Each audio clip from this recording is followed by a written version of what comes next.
अब फोकस करते हैं नतीजों पर और सिटी गैस डिस्ट्रीब्यूशन सेक्टर की दिग्गज कंपनी आईजीएल हमारे रडार पर है। पिछले हफ्ते कंपनी के चौथी तिमाही के नतीजे आए, हालांकि मार्जिन और मुनाफे पर दबाव दिखा, हमने आय में 7% की बढ़त देखी। क्या थे ट्रिगर्स, आगे किस तरीके का आउटलुक है, जानने के लिए कंपनी के टॉप मैनेजिंग डायरेक्टर ए.के. जना हमारे साथ शो में जुड़े। मिस्टर जना, बहुत बहुत धन्यवाद हमें समय देने के लिए। पहले तो आपके नंबर्स पर बात करते हैं। क्वार्टर कैसा रहा आपके हिसाब से? सेगमेंटल परफॉर्मेंस, चाहे वो सीएनजी की करें या पीएनजी की, कैसी रही sir? I'm very happy to say that this year, in spite of this pandemic situations, though we had a target that we'll be able to bring the level what we used to achieve before the pre-COVID. But in spite of that, though we couldn't achieve that target, it is down by 18%. If you see the bifurcations, the PNG, domestic PNG, it has gone up by 22%, higher than the last year. And the industry also higher by 5%. Whereas the commercial sector, and we are selling few CGD entity, the PNG, that has basically achieved to a level of 45 to 50%. And the CNG, because of certain sector, those who are not operating, like school, then we are partial function of airport, and hotel restaurants, they are also not functioning. And vehicular restrictions were there because of the the farmer strike adjacent to Delhi border. So because of that, we are not able to achieve the CNG level. But if that is down by 22%. So all put together, it is 18% down. But in the second wave, if I see that, even after this, just after 2 weeks, we could achieve the level what we are operating in the month of March. Okay. तो ये तो बात हो गई आपकी business segmental performance या CNG या PNG की बात करें। मार्जिन्स पर मैं जानना चाहूंगी, क्या खास वजह रही डिक्लाइन जो आया मार्जिन्स में? आगे क्या आउटलुक है सर, मार्जिन्स क्या रेंज में रह सकता है? नहीं, मार्जिन अगर लास्ट ईयर के हिसाब से अगर कंपेयर करेंगे तो ये बड़ा है। बेसिकली लास्ट ईयर था 6.4 रुपीज पर एससीएम ईबीटा अगर मैं देखता हूँ, और आज के दिन में 7.63 फॉर द होल ईयर। और क्वार्टर 4 और क्वार्टर 3 का अगर मैं कंपेयर करूंगा तो there is a slight decrease in that, as this is because of primary two things. Basically the gas price in the month of March has gone very high. Number one, जो आपका RLNG हम खरीदते हैं वो gas price बड़ा है, और दूसरा है कि ईयर एंडिंग में हम लोग जो प्रोविजन की एडजस्टमेंट करते हैं, इसके कारण भी हमारा थोड़ा कॉस्ट बढ़ा है, जिसके कारण मार्जिन कम हुआ है। एंड बट हमारे टारगेट तो यही था, करीब 7, 7.5 से लेके 8 के बीच में हमारे मतलब मार्जिन रहे तो ठीक रहेगा ईबीटा पर एससीएम, एंड सो दैट कि अभी एडिशनल बर्डन एंड कस्टमर के ऊपर ना आए, नंबर 1। नंबर 2, अभी जो कन्वर्जन सीएनजी व्हीकल में हो रहा है वो हम कंटिन्यू रखना चाह रहे हैं। तो ये स्ट्रेटजी हमारे था। तो आगे देखेंगे, बिजनेस ग्रोथ एंड इन्वेस्टमेंट को देखते हुए, बैलेंसिंग करते हुए हम लोग मार्जिन हो सकता है कुछ बढ़ाए, उस हिसाब से हम देखेंगे। Okay, alright. तो ये है मार्जिन की पिक्चर सर। बट मैं आपसे जानना चाहूंगी, क्योंकि रीसेंट लॉकडाउन की वजह से हमने देखा दिल्ली में जो इम्पैक्ट हुआ है वॉल्यूम्स पर, वो अब किस तरह से शेप अप हो रहा है? क्योंकि हम स्लोली अनलॉकिंग की सिचुएशन देख रहे हैं, तो डिमांड कितनी ऊपर गई है अब तक, अगर आप बता पाए। और जो सीएनजी के प्राइसेस और पेट्रोल डीजल के प्राइसेस में डिफरेंस है, वो हम देख रहे हैं बढ़ रहा है, क्योंकि कंटिन्यूस इंक्रीज प्राइस हो रहे हैं डीजल पेट्रोल के। क्या हम प्राइस हाइक कुछ सीएनजी में इमीडिएटली देख सकते हैं? क्या टाइमलाइंस है सर, उस पर क्या व्यू है आपका? देखिए, हमारी जो प्राइसिंग फॉर्मूला है ना, मेनली 3 चीज के ऊपर है। एक तो मैं what is the cost, input cost of gas, that is fixed. Domestic gas, it is running on the domestic gas price, so that is fixed around two $1.8 per MMBTU. That will continue to the next October.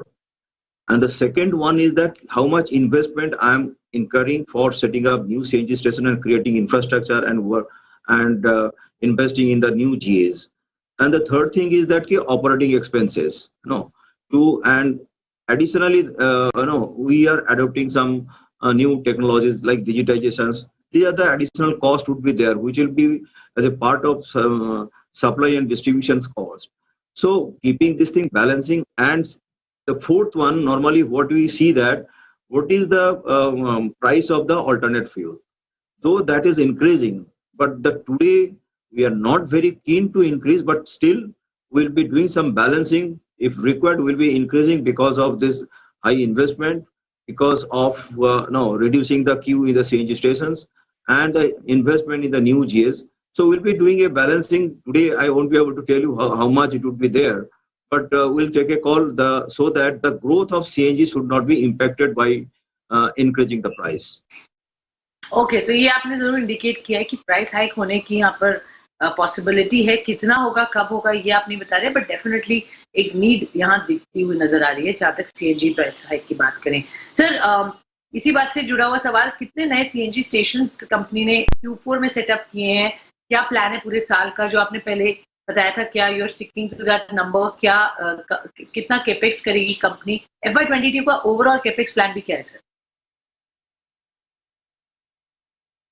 देखिए, last year pandemic situation के कारण भी, मतलब होते हुए भी, हम लोग ने 3,10,000 घर पे कनेक्शंस दिया है, वो कि सबसे अभी तक हाईएस्ट नंबर किसी एंटिटी ने सीजीडी सेक्टर में अगर अचीव किया तो this is the highest one.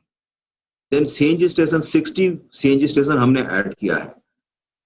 अब बाकी इस साल की जो प्रोग्राम है, आगे जो इस साल की जो प्रोग्राम है, ये करीब करीब हम 4 लाख डोमेस्टिक कनेक्शंस करेंगे। ऑलरेडी रिसोर्स प्लानिंग हमने कर चुका है।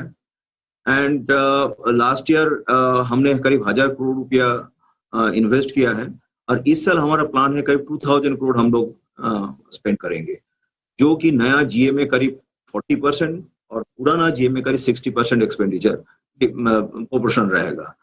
एंड उसमें करीब सीएनजी स्टेशन हमारे प्लान है 120 सीएनजी स्टेशन लगाएंगे हम लोग, और 4 लाख घर पे कनेक्शंस, और कोशिश करेंगे जो एनसीआर, जैसे हमने दिल्ली में अभी 100% इंडस्ट्री को पीएनजी में कन्वर्ट किया, जो लोग पॉल्यूटिंग फ्यूल यूज कर रहे थे जितना इंडस्ट्री, वो हम एनसीआर एरिया में, क्योंकि मेरा नेटवर्क यहाँ पे बहुत है, तो एनसीआर रीजन में भी वो टारगेट यही रहेगा कि जितना इंडस्ट्री पॉल्यूटिंग फ्यूल यूज कर रहा है उनको पीएनजी में कन्वर्ट करने के लिए कोशिश करेंगे।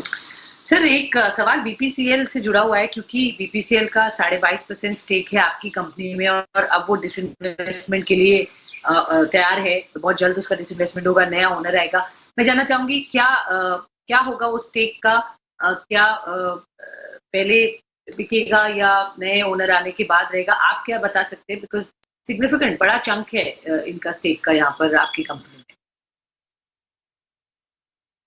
Very difficult to say, and it is driven by the ministry and BPCL, and it is a bundle sale is being done. तो उसमें अगर BPCL चले जाएं तो जो भी खरीदेंगे उन्हीं का स्टेक रहेगा, है ना? तो उसी हिसाब से क्या टर्म्स एंड कंडीशंस BPCL के साथ होगा, उसके बेसिस पे हम डिस्कस करेंगे, है ना? तो अभी इस इशू में बात करना ठीक नहीं रहेगा जब तक कोई डिसाइड, बट उसमें कोई आईजीएल को इम्पैक्ट नहीं आएगा। ये कहने का मतलब है पर से आईजीएल के ऊपर कोई इम्पैक्ट नहीं है। जो ग्रोथ है, जो इन्वेस्टमेंट प्लान है, वो तो हम कंटिन्यू करेंगे, क्योंकि हमारे पास जो रिसोर्सेस अभी है, B it funding and B it human resources, that is sufficient, जो कि आगे की बिजनेस आगे बढ़ाने के लिए। Okay, alright. तो ये अभी मिनिस्ट्री ऑफ कॉमर्स पे कॉल लेगी, पर जो स्टेक है वो नए ओनर के पास जाने का आप कह रहे हैं, यही एक पॉइंट दिख रहा है। बट सर, एक फाइनल सवाल, मैंने लास्ट टाइम भी जब आपसे बात करी थी मार्च में, तब आपने बताया था इलेक्ट्रिक व्हीकल्स एक बहुत इंटरेस्टिंग एरिया है जहां पर आप काफी कुछ डेवलपमेंट देख रहे हैं, स्पेशली बैटरी स्वैपिंग। ये बिजनेस में आप कुछ कंपनी से बातचीत कर रहे हैं।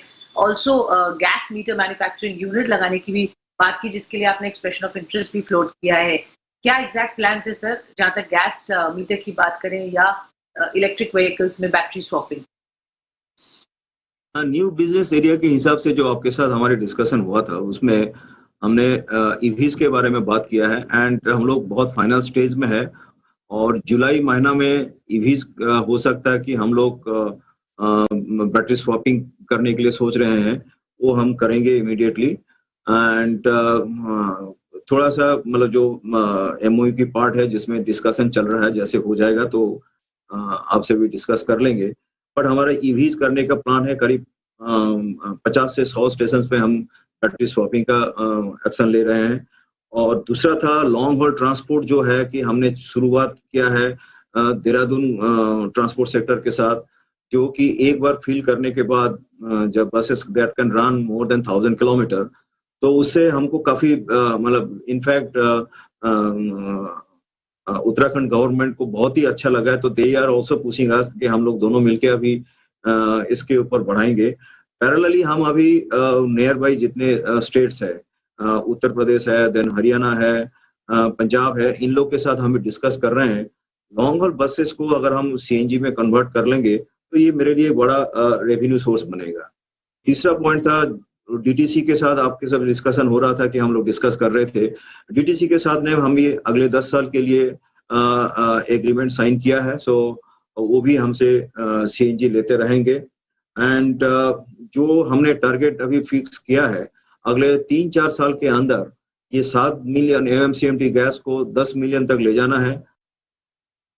ओके, तो काफी कुछ expansion plans in new areas of business. और आपने जैसा कहा, आई थिंक ये बड़ी बात है कि बैटरी स्वैपिंग में कुछ बड़े अनाउंसमेंट आपकी तरफ से आएंगे। इनफैक्ट ये बात हमने पहले भी कही थी हमारे चैनल पर, और आज आपने इसको कंफर्म भी किया है कि ये बिजनेस एरिया में आप बड़े रूप में घुसेंगे और जुलाई में ही इसकी कुछ अनाउंसमेंट्स भी आ सकती है। बहुत बहुत शुक्रिया मिस्टर जना हमारे साथ जुड़ने के लिए और हमसे बात करने के लिए। तो ये थे आईजीएल के टॉप मैनेजमेंट हमसे बात करते हुए आगे की बिजनेस आउटलुक पर।